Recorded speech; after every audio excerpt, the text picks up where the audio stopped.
The series Land Rover and Defender are over 60 years old, and this year production will sadly come to an end. So I visited Isla in the Hebrides to step back in time and see how this iconic car changed, or actually didn't change, over the years. But how did it all start? So after World War II, Rover faced a bit of a problem.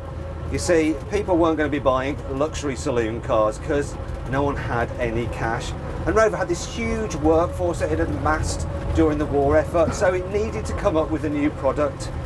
So the bosses, they thought, why don't we do something like the Willys Jeep, only British, better built, easier to drive and cheaper. And so the Land Rover was born. The name Land Rover was actually first coined here on Isla. Spencer Wilkes, who was the chairman of the Rover company, had an estate on the island and he used an old Rover on jacked-up suspension to drive over the fields, a vehicle his gamekeeper nicknamed the Land Rover. And a few years later, when the firm decided to produce a proper off-road vehicle, this name seemed perfect. So production of the Land Rover started in 1948. And the car was built on a ladder frame steel chassis with an aluminium body. Actually, the design hasn't changed all that much to the modern day Defender. And it feels quite a rudimentary car to drive. This is what later became known as the Series 1. And this is a 1954 model year. So it's got a 2-litre petrol engine with around 50 horsepower. It's on leaf spring suspension. We've got selectable all-wheel drive. So when you're in high range mode, you have to press a lever to go into 4-wheel drive mode. Oh, there is no synchromesh, as you probably just heard, on first or second gear. And yeah, to drive it's interesting, shall we say. But once you get the hang of it, it's definitely got a certain charm to it.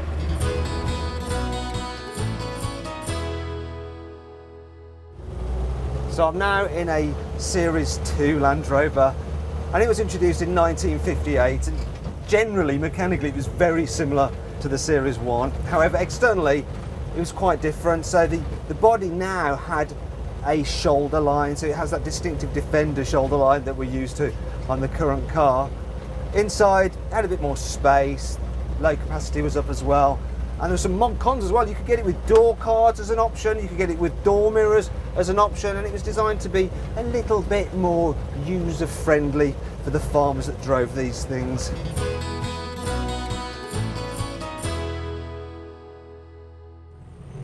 In 1971, the Series 3 Land Rover was introduced, and one of the big changes was that it got a fully synchro-meshed gearbox, so it was easier to drive.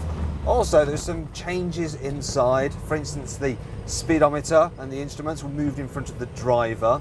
You also got this soft touch dash. Now, there's actually an interesting reason why that's there.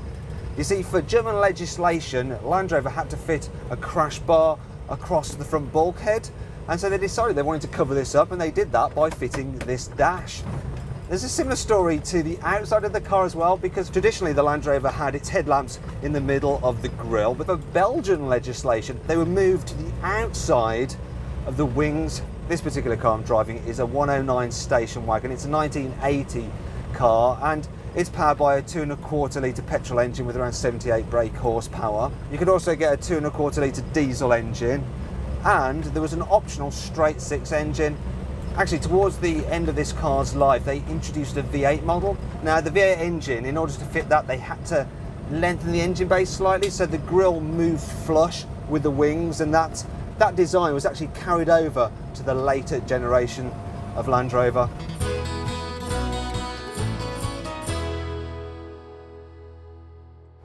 In 1983, the Land Rover was updated again. The 110 was introduced, and then the following year, in 1984, there was the shorter wheelbase 90, and there were some big changes. For instance, out with the old leaf springs and in came new coil springs taken from the Range Rover, and the result was to massively improve the comfort both on and off-road. The car also got disc brakes, and yeah, when you brake this car, it stops like a car should. Much different than the Series 3, which is just, well, you have to leave quite a bit of distance for stopping. Other changes include the engines. You've got a 2.5 litre petrol or diesel, and obviously the V8s were available throughout the range. Another interesting thing is that this particular car is very rare indeed. It's one of only two 40th anniversary models built.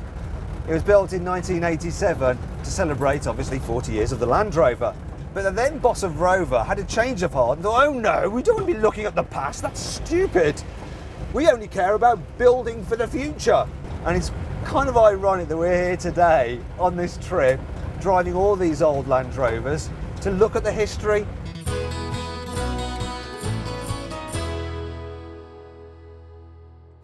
In 1990, the Defender name was introduced, and that's because the Land Rover Discovery was about to be launched and the company didn't want any confusion, although the vehicle was pretty much identical to the 90 and 110 which went before it.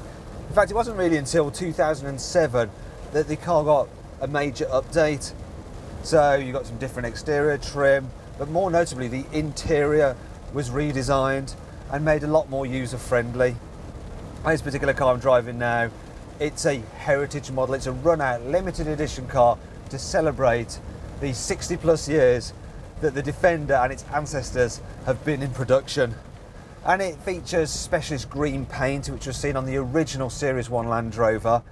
And it also has little badges on with the number plate from that vehicle. And it's really quite interesting driving this like end of the line car and comparing it to the old Series 1 from earlier on. But I mean, it's night and day. Even though the cars look similar, you can see the resemblance. It's just so vastly different to drive. Yet there is still some commonality. For instance, the chassis there's certain dimensions of it which are similar to the Series 1.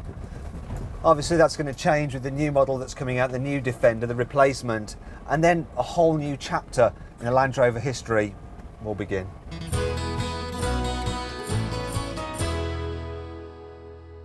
Click on the video windows to watch our history lesson on the Range Rover or our review of the new Discovery Sport. Click the play icon for our latest video and on our logo to subscribe.